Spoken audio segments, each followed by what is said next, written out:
Hello, my name is Joanna and I'll welcome you to the Johanna Draconis, the Deconstruction of c-PTSD podcast. In this episode, I will tell you what you can do in case you have an emergency and what to do to minimize the damage and reduce its duration. Before we start, I just want to say that I choose to switch this episode with the announced torture one because I realize that many listeners come from the US and the 4th of July is often a problem. So I thought this episode would be better this week than later on. Now, what do we do in case something goes wrong? Despite our best efforts, something happened. We got triggered, or a nightmare, or something else. Whatever the cause, we are now in a state of active PTSD. Our symptoms are in full swing, and we try to not lose the grip on reality, while our body goes crazy, depending on your level of PTSD naturally. Usually PTSD is in a somewhat passive state, dragging you down, but not really having strong symptoms. In active PTSD, we have the panic attacks, chest pain, visions, hallucinations, outbursts, hearing things, etc., depending on your symptoms and level of PTSD. Getting the PTSD active is bad, and I mean that besides the obvious feeling bad and having the symptoms, it also in a way weakens you. Sometimes it can take days to recover from one of these active phases. Is passive PTSD a siege on your well-being? Then the active version is the attack to break the walls. It needs to be stopped as soon as possible to prevent as much damage as possible.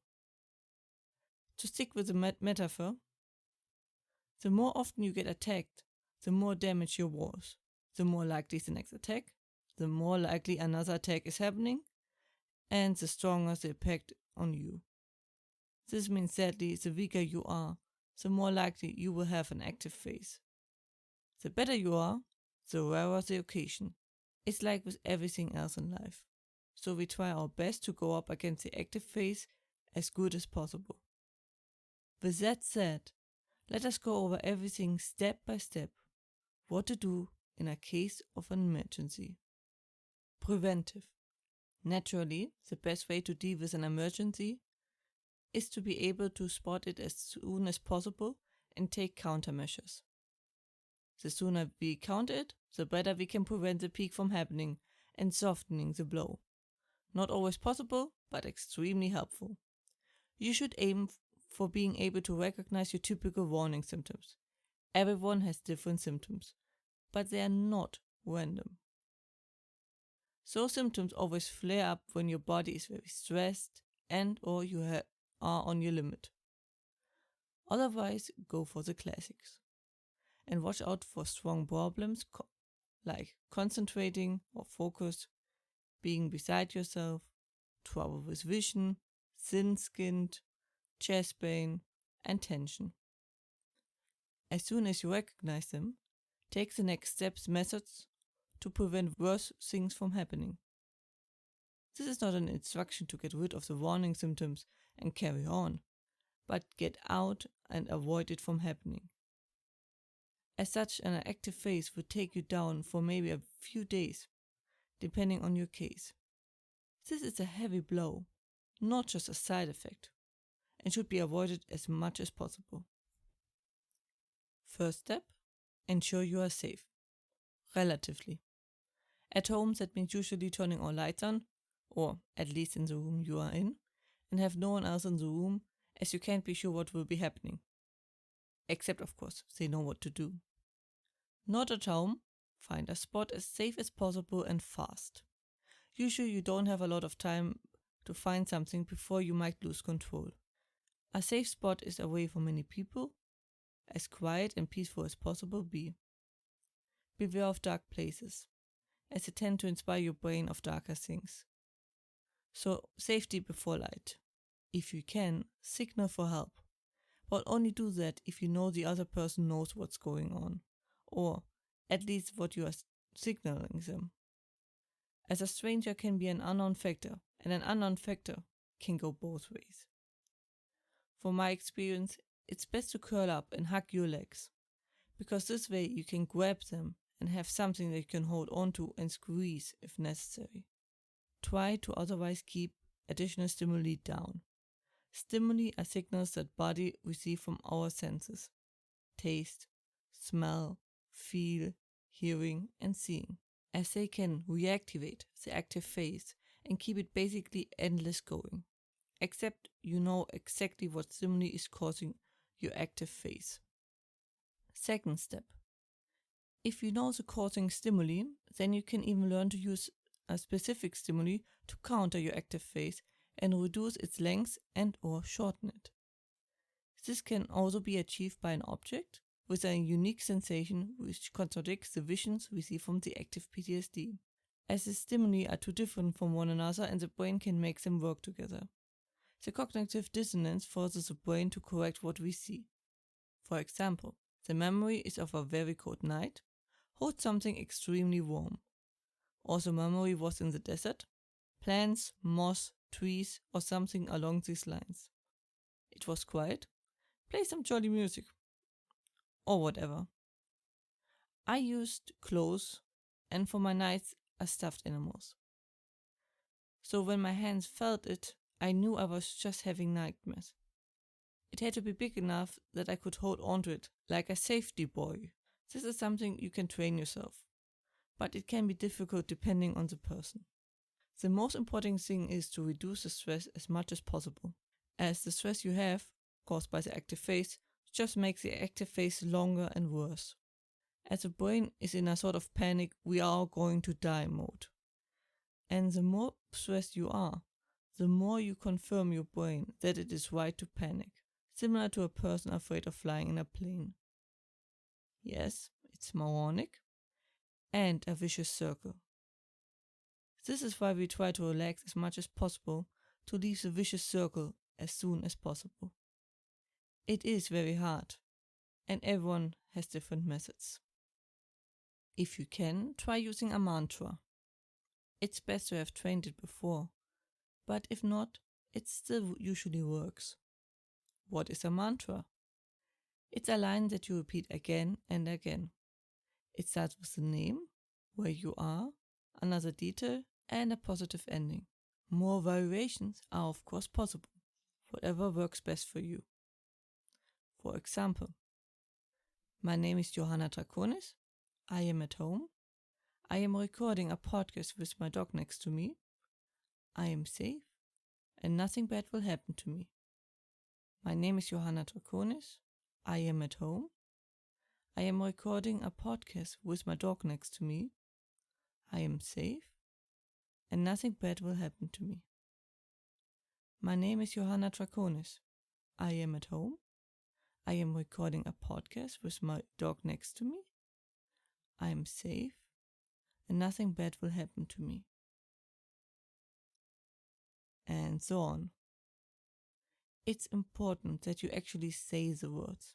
It hasn't to be loud, but you have to say it. How does it work? It's basically a way to override your thoughts.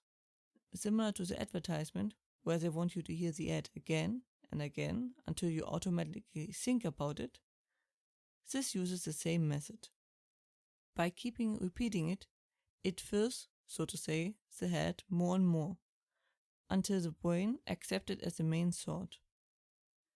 It's sadly not a guarantee, but it usually at least helps to calm down and take the bond of the active phase, and it's more likely to work if the brain is already used to it. The important thing is really to focus on it. Not just mumble it, close your eyes if necessary to focus on it. Another method is breathing techniques, often used by pregnant women as a way to deal with the pain along with the pregnancy. But since in this situation you can usually barely focus and are easily distracted, we take the simple one. The most simple one. Focus on your breath, how your breath flows into your body and how it leaves your body. Just on that. Breathe in, breathe out. Breathe in, breathe out. Breathe in, breathe out. I even relax more just as I'm giving you these instructions. You can put a hand on your belly to feel the breath better if you want to. This has a very calming effect and numbs the pain a bit, at least usually. As said before, everyone is different. I would recommend the mantra for stronger cases and the breathing techniques for lighter ones. But it depends what you respond best to, whatever helps you avoid the worst of it. It is really important, so you just see what works best for you. Best not if you are in that moment. Step 3. Survive. Survive the peak. There's no point in fighting it. Just let it wash over you. Similar to being pushed underwater in the sea, there's no point in struggling against the wave.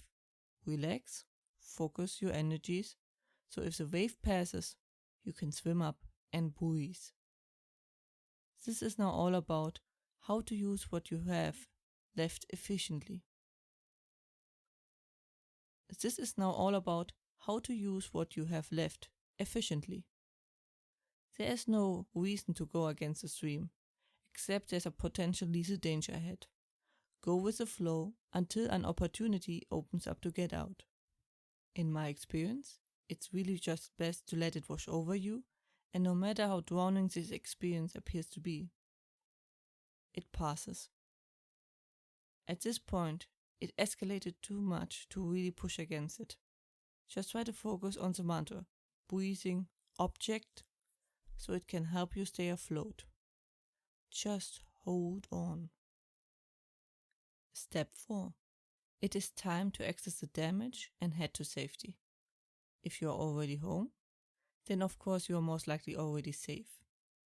You are most vulnerable in this state. I recommend treating yourself to a few nice things.